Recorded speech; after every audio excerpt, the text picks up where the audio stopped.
Hello everyone, welcome back to Medical Coding Club. This is Chandrika. So today I just wanted to give you two updates. One is regarding AAPC exam fee update and another update is regarding ICD 10 CM coding guidelines update for the year 2026. Okay, so first let me begin with AAPC exam fees update. So many of the students are coming and asking me, is there any fee increment in membership or is there any fee increment in exam voucher? So let me clarify. So there is no fees increment in AAPC membership or to attempt CPC exam voucher. It will remain same as it was. Okay, so for 1 year membership you will be charged $222, and same way for 2 attempts exam voucher it will be $530. Okay, so now what is the changes? On top of this price, there will be 18% of integrated GST. Okay, so the IGST will be added on your exam. Once you add cart, then it will show the GST. Okay, so the GST amount will be $135. And if you are already purchased membership last year or maybe in the starting of 2025, then you will be able to purchase CPC exam to attempt voucher, and it may cost $95 on tax, okay, on top of the $530. So whatever you purchase, on that 18% GST will be applicable. Okay, so from July 14th. So now what you have to do, if you do direct payment, definitely you may have to pay more than 75,000, totaling the membership and to attempt CPC exam voucher and the tax.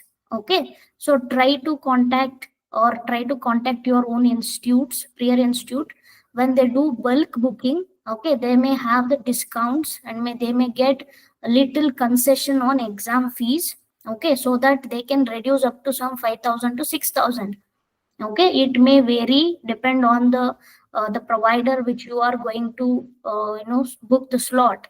So but for your information, this you should know, like when, as of now, if any people are asking to pay GST, you should not question them like, why are you charging GST? Okay, you should know this. AAPC itself started charging GST, so please be aware and check the details in the AAPC website as well. And if you have any discounted offers or anyone try to help you, then definitely you can consider their whatever the offer they are going to give you. Okay, so this is regarding exam fees updates. So as I mentioned, whatever the service you will buy from AAPC, there will be 18% GST on top of it. Okay, so that's all regarding AAPCC exam fee update. So now coming back to our ICD coding guideline updates. So since you already know, earlier I have posted the deletion, addition or revised codes for the year 2026, which is going to be effective from October 1st, 2025. Okay, so now in today's video, we will discuss on major coding guideline updates. So as you know, most of the coding guideline will remain same. Okay, we have a chapter specific coding guideline. All chapter coding guidelines will remain same. Most of the guideline will remain same, but there will be significant changes. Okay, not much changes, but there will be significant minor changes, but you should be aware of those changes. Okay, because whenever they introduce new guideline, because it is for a purpose. Okay, they have identified something in that. That's why they have introduced the guidelines. Okay, that's why you should be aware of the new coding guidelines. So now in today's video, I will be discussing on type 2 diabetes mellitus in remission. Okay, that guideline I'll be discussing. First, I'll show you the differences between for the year 2026 and for the year 2025 coding guidelines. Okay, this was your previous coding guideline, okay, for the year 2025, and this will be the new coding guideline. Okay, so from there we will compare between chapter 4 coding guidelines and we'll see what is the difference. So now I'll show you the chapter 4 coding guidelines. So you can see here.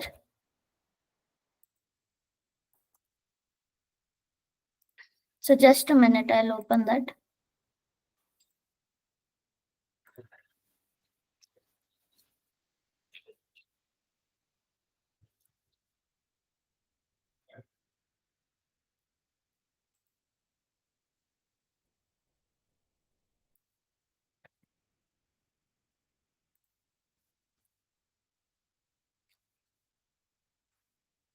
I missed the page number, so I am just, okay. So here, chapter 4, endocrine.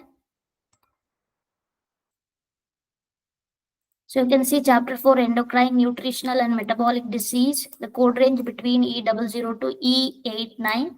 So we have all the coding guidelines like diabetes mellitus, types of diabetes. Okay, under types of diabetes, there is one coding guideline for pre-symptomatic type 1 diabetes mellitus.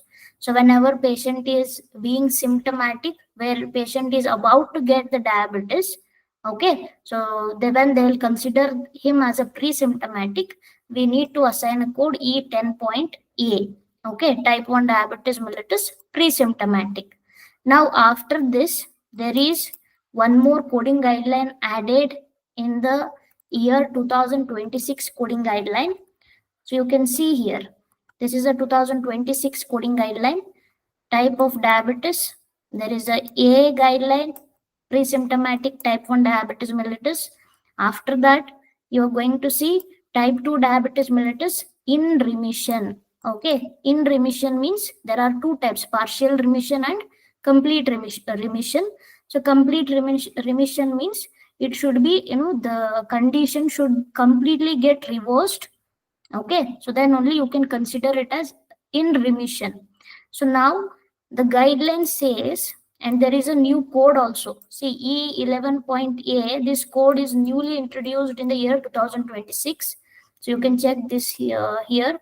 See, these are the new codes added for chapter 4.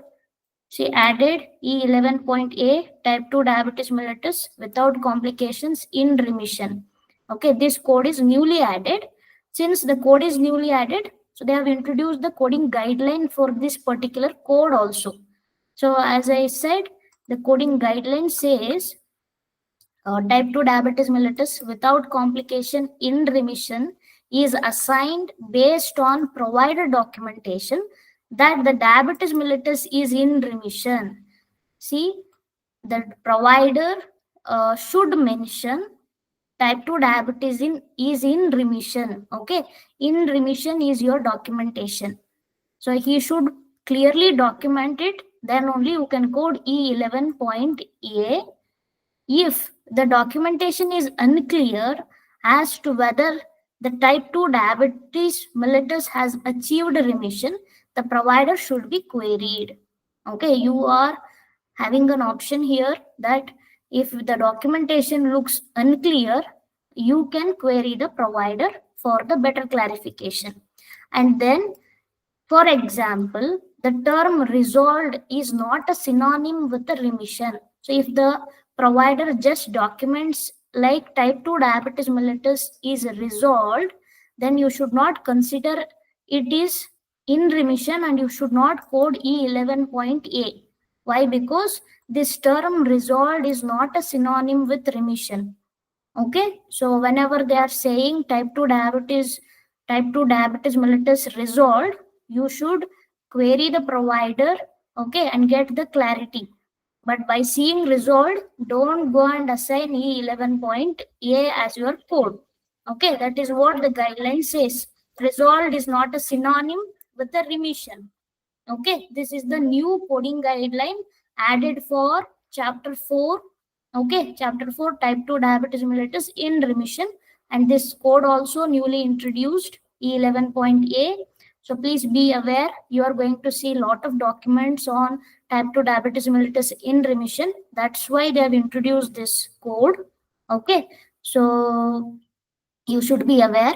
And further, there are, as I said, there are significant changes in the chapter 1 also. related to HIV coding, we have many revisions. Okay, that HIV coding guidelines I'll try to upload in next video by making the notes. Okay, I'll just keep the points like what you need to be aware on HIV coding guidelines, and I'll post it in next video.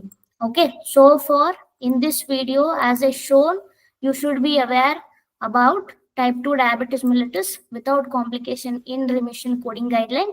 This guideline is newly added and which is going to be effective from October 1st, 2025. Okay, so yes, and this PDF is also available. Okay, if you need the PDF for 2026 coding guidelines, you must reach me out through Instagram. So in Instagram, I can keep the link for automated purpose. And whenever you send me a message, like it will give you at least whatever the link I have updated there. Okay. So in YouTube, I really, there is no proper media to connect with the audience, but in Instagram I can do. So please reach me out on Instagram. And if you are interested to learn complete CPC, okay, say for example you took course maybe 2 years back, but now you want to appear for CPC exam, then you can go with my complete course where I teach CPT classes, ICD classes, modifier, billing and compliance, and HCPCS. Like, however, the marks distribution what you have for CPC, according to that, I'll give the priority, and according to that, I'll discuss.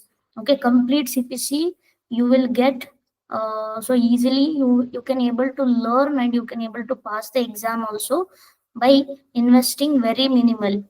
Okay, so for 6,000 you will get complete course. So try to join if you are ready to do self study with whatever the material and whatever the assistance I will give you. Definitely you can get pass.